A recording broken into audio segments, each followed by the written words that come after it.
네, 금요일입니다. 이 시각 특징주 확인하고요. 주요 이슈 정리해 보도록 하겠습니다. 증권부 박승환 기자 나왔습니다. 안녕하십니까? 어서 오십시오. 네.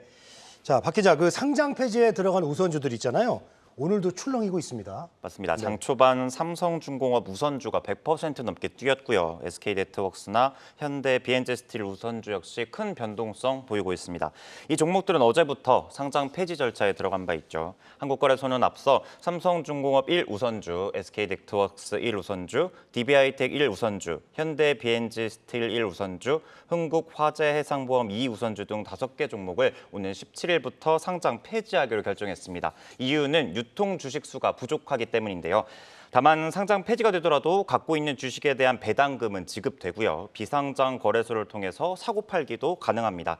정리매매는 30분 동안 호가를 접수한 뒤 한꺼번에 주문을 체결하는 방식으로 이루어집니다. 이 과정에서 가격 제한폭이 적용받지 않기 때문에 100%를 넘나드는 변동폭을 보이는 거죠. 가뜩이나 유동성이 낮아서 금등락하기 쉬운 우선주 특성상 상장 폐지를 앞두고 특정 세력의 표적이 될 수 있기 때문에 투자에 유의해야 한다는 조언이 나오고 있습니다. 네, 알겠습니다.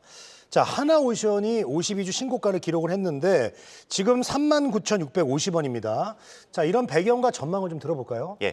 앵커 말대로 9시 11분 기준 5% 넘는 상승률을 보인 하나오션 연중 최고가 다시 썼습니다. 업황도 실적도 모두 좋다는 증권가 전망이 투심을 이끈 배경으로 풀이되는데요.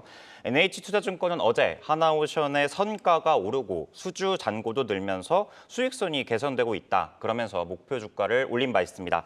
6월 말 기준으로 LNG선 4척을 포함해서 11억 달러를 수주해서 올해 목표의 15%를 달성한 것으로 파악됩니다. 다소 낮은 수치가 아니냐는 이유가 나올 수 있겠는데요. 경쟁력 부족 때문이 아니라 수주 전략에 차이가 있다는 게 증권가 분석입니다. 하반기에 컨테이너와 카타르 LNG선, 군함 등 특수선 수주도 기대돼서 목표 달성은 무난할 것이라고 전망되고요.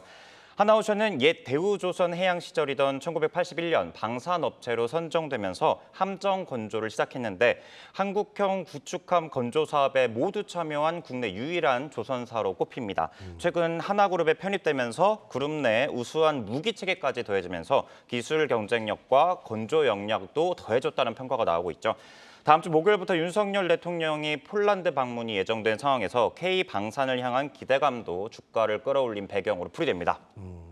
자, 그리고 포스코홀딩스 이야기도 좀 해볼까요? 포스코 이야기까지. 예.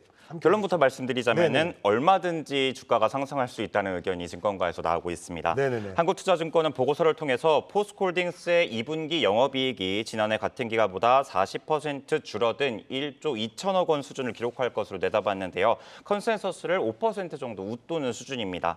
근거로는 철강 부분의 이익 증가가 예상된다는 점을 들었습니다. 출하량이 6.5% 정도 늘었고 4월부터 5월 중순까지 중국의 리오프닝 기대감에 시황도 좋아졌다는 분석인데요. 중장기 전망은 2차 전지 사업에 달려 있습니다. 3분기가 전통적인 철강의 비수기이기 때문에 계절적으로 매출이 줄어들 것으로 예상되는 상황이지만 2차 전지 소재와 부품 사업이라는 새로운 먹거리가 있다는 의견이죠. 이미 지난해 말부터 이런 현상이 주가에도 반영되고 있고요. 철강에서 거둔 연간 5조 원 수준의 이익을 성장 재원으로 삼기에 충분하다는 분석이 나오고 있습니다. 네. 자, 그리고 다올투자증권의 그 적대적 M&A 그 설도 있는데요. 네. 그거에 대해서 좀 한번 얘기 들어볼까요? 맞습니다. 이대주주인 김기수 씨가 이병철 회장 측에 지분 매입 의사를 공식적으로 전했다는 보도가 나왔기 때문에 주가가 출렁이고 있습니다. 제가 출연하기 직전까지 4% 정도의 상승률을 보인 것으로 확인이 되는데요.